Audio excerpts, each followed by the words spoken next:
these people that it will be okay and there's a way to get around and solve problems? Well, what tends to happen to most of these people, because it happens to everybody, that at some point in their life they are going to face something that's truly horrific, or a tragedy, or a friend that passes away, or somebody that gets sick.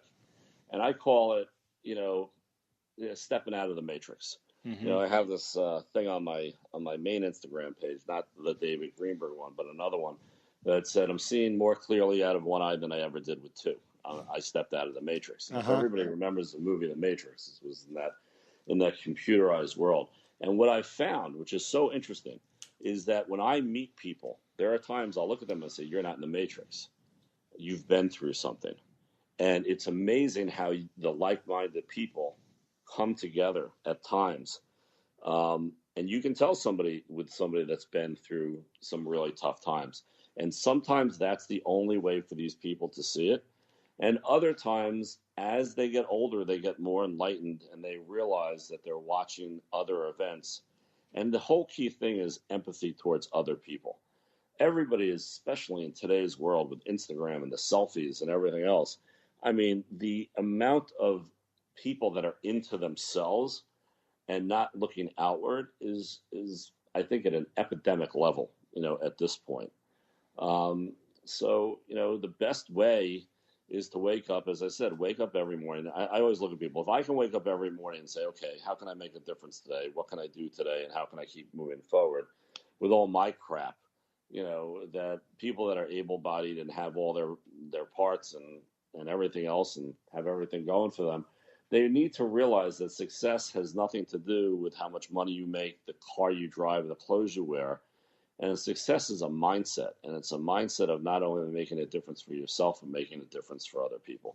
And if you can, and of all the times I made some huge money, especially during the IPO, I am telling you, I've never been happier than when I teach a class, do a lecture, or get an email from a kid that says, "Thank you, you know, you told me this, and I tried it, and it worked." Yeah. And, you know, and everyone's got to, you know, if everybody just went out and tried to make a difference, just a little bit of a difference each day. I know it sounds corny, but boy, would this place be a much better place. I'm so glad that you described what your definition of success is, because that was going to be my next question. Looking at your Instagram, you've got the title, "What is Success?" and hint, it's not money. And I agree with you. If we can help other people just a little bit further down the road to understand, you know, what really is important out there and not be chasing that dollar, the dollars come, man. When you take your eye off the dollar and you put your eye on helping others and adding value, the dollars come tenfold. And I've seen that myself in the, you know, through the things that I've learned and the things that I've done. And clearly that's what you're talking about here. Yeah, well, you know, what people don't realize is that it's really funny. I go down every time I'm in Lower Manhattan, I go to the Museum of American Finance. And you know you're old when you're in the museum as an artifact, because my badge, which I wear my 9/11 black stripe on, is in the case, right? My trading badge, and it says degree and floor committee, and has the tape on it. But I don't go there for that. I go there because I watch the coffee guy, and I go, this is a guy that's in a coffee truck, and he is having a blast. And he is dancing around, and the customers love him, and he sees his regulars or whatever. And then they leave, and he's still having a good time listening to his music. And I'm like, I know billionaires that are miserable. And I know it sounds like a cliche, but I really do. And I know some billionaires that are great, and some billionaires that are complete assholes, and some billionaires that are just whatever. But the key thing is that these people that think that money is going to make them happy and give them inner happiness, they're going to be completely find out that they're wrong, and that inner happiness has got to come from within. And this guy at the coffee truck, he doesn't know I watch him, but I watch him because it enlightens me and puts my perspective back if I'm having a rough day or whatever, saying, hey, this guy's got it. This guy knows something, or this guy's got inner peace, and that is wealth. David, hearing where you're at today mentally, I almost call it spiritually, any regrets that you've had, or that you might have done something differently in the past? Yeah, I have some regrets in relationships, that not understanding that, you know, I guess that living with me is not easy. I mean, sometimes living with somebody that's so intense and so driven can make it very hard for people that aren't, and, you have to be well aware of the people around you and make sure that they're together with you. Mm-hmm. And that would be my one regret. I don't have any regrets when it comes to my business.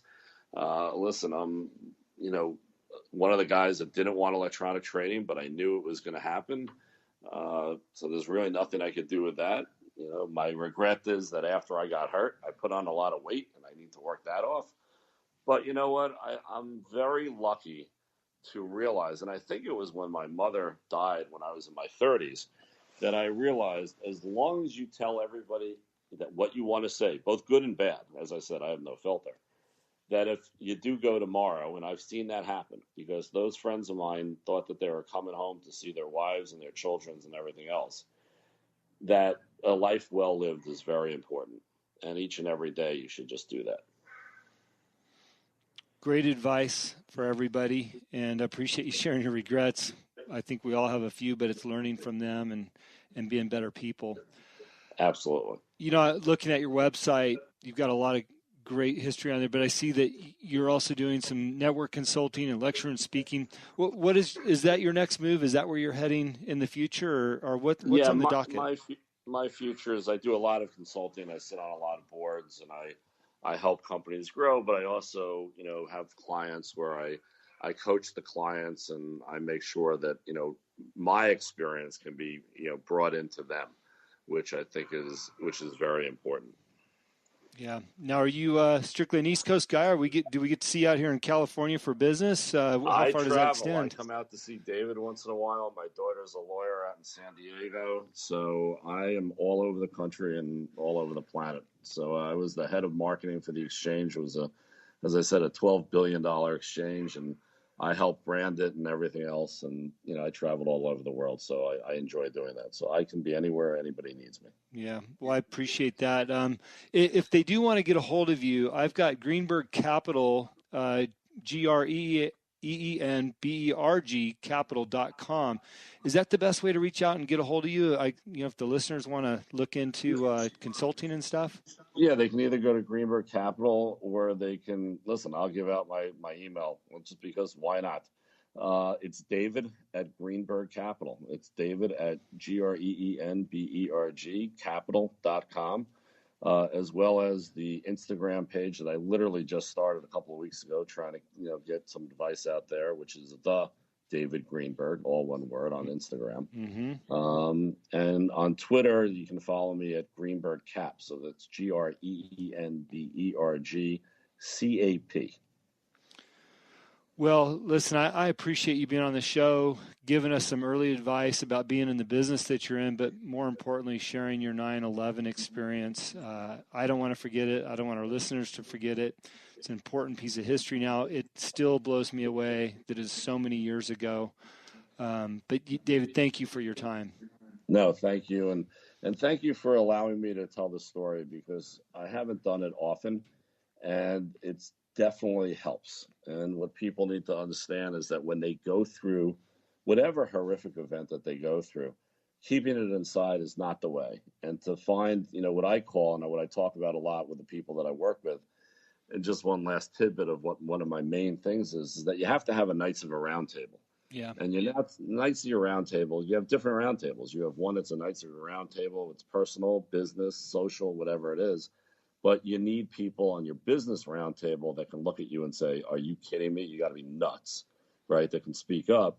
But on your personal roundtable, you need people that can just sit there and listen and be okay without judgment. I mean, I judge nobody, and nobody should ever judge you. And when you go through something, get it off your chest, seek the help. There's nothing wrong with that. It's the right thing to do. Because the greatest advice that, my friend Vinny gave my nephew, who was an Army Ranger and came back from war, he said to him, and I took it to heart too after my accident, he says, until you heal your body and your mind, you can't be a success in anything. And you need to take that time out and really work your insides as well. That's a great piece of advice. Good spot to end the interview. And again, thank you for spending the time. I wish you the best with your networking and consulting business and where you're heading. We'll keep our eyes on you and track you down one day. Thank you very much. I look forward to seeing you when I get out there.